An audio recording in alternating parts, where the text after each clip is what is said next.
नमस्कार, मैं हूं सूबेदार कुमार यादव और आप देख रहे हैं यूट्यूब चैनल दहाड़ न्यूज। आइए देखते हैं एक नज़र खबरों पर। बेटे के शव आया एम्बुलेंस से, बकरी बेचकर दिया पैसा, जिसने भी सुना कलेजा कांप उठी। दुर्घटना का शिकार हुआ बेटा को बचाने के लिए 3 बीघा जमीन भी रखा था गिरवी। राजस्थान के सीकर जिले की एक करुणा व्यवस्था, किसी का भी कलेजा कपा देने वाली घटना सामने आया है।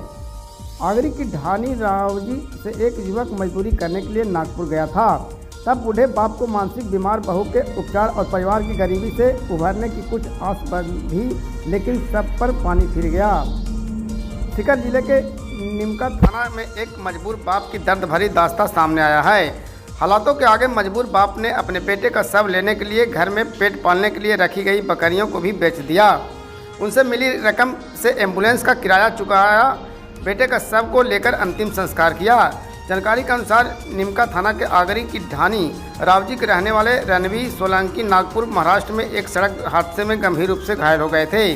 रणवीर सोलंकी 10 अक्टूबर को एक कंस्ट्रक्शन साइट से मजदूरी करके घर वापस लौट रहे थे। इसी दौरान हाईवे पर उनकी स्कूटी सरिया से भरी एक पिकअप से टकरा गई, जिससे लोहे के सरिया उनके शरीर में घुस गया था। हादसे के बाद रणवीर को गंभीर हालत में इलाज के लिए नागपुर के ही अस्पताल में भर्ती कराया गया था। जब बेटी के एक्सीडेंट की खबर रणवीर के पिता को मिली तो उसने अपनी 3 बीघा जमीन को गिरवी रखकर किसी से 3 लाख रुपए उधार लिए और उसके बेटे का इलाज के लिए भेज दिए। जमीन गिरवी रखकर रुपए भेजने के बाद भी बाबूलाल सोलंकी अपने बेटे की जान नहीं बचा पाए। इलाज के दौरान रणवीर सोलंकी की नागपुर के अस्पताल में मौत हो गई। इसके बाद रणवीर सोलंकी व शव शुक्रवार को एम्बुलेंस से उनके पैतृक गांव लाया गया, लेकिन एम्बुलेंस से नागपुर से निमका थाना का किराया जब एम्बुलेंस चालक ने 39,000 रुपये मांगा तो मजबूर बाप के सामने एक बार फिर आर्थिक संकट खड़ा हो गया। तब मजबूर बाप ने अपने घर में पालने के लिए रखी 13 बकरियों को बेचकर एम्बुलेंस का किराया चुकाया और फिर नाम आंखों से अपने बेटे का अंतिम संस्कार किया। मृतक की पत्नी भी है मानसिक बीमार।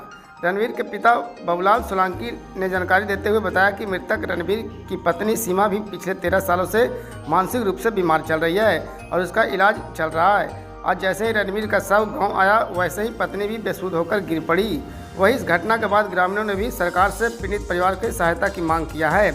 मृतक रणवीर 3 मासूम बच्चों का पिता था, जिसमें बड़ा बेटा मोहित 13 साल, विशाल 10 साल और सुमित 8 साल का है। मानसिक बीमार पत्नी सीमा देवी का उपचार चल रहा है। ऐसे में चारों माँ, बेटे और बूढ़ी पत्नी सहित पूरे परिवार का आर्थिक भार बाबूलाल के कंधों पर आ गया है। खराबी माली हालत के चलते ग्रामीणों ने प्रशासन से परिवार की मदद की गुहार लगाई है।